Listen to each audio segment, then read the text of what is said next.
PM Narendra Modi 28 मई को नवनिर्मित संसद भवन राष्ट्र को समर्पित करेंगे। लोकसभा अध्यक्ष ओम बिरला ने 18 मई को पीएम मोदी से मुलाकात की और उन्हें नई संसद भवन का उद्घाटन करने के लिए आमंत्रित किया।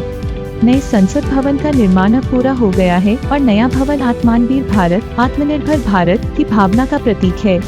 संसद के वर्तमान भवन का उद्घाटन 1927 में हुआ था, जो अब लगभग 100 साल पुराना होने जा रहा है और इसमें सांसदों के बैठने की सुविधाजनक व्यवस्था का अभाव है।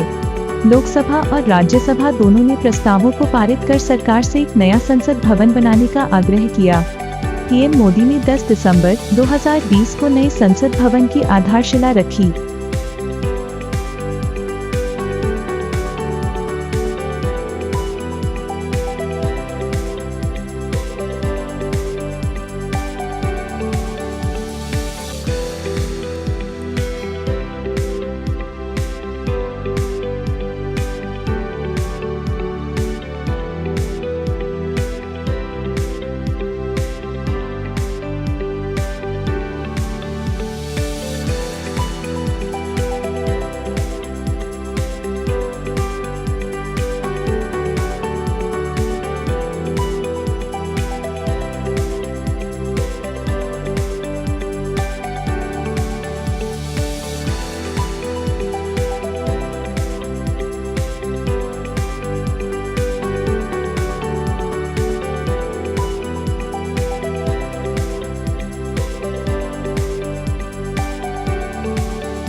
जो छत्तीसगढ़ देश भर से ब्रेकिंग न्यूज, ताज़ा खबर, करंट अफेयर्स और अन्य क्षेत्रों से जुड़ी खबरें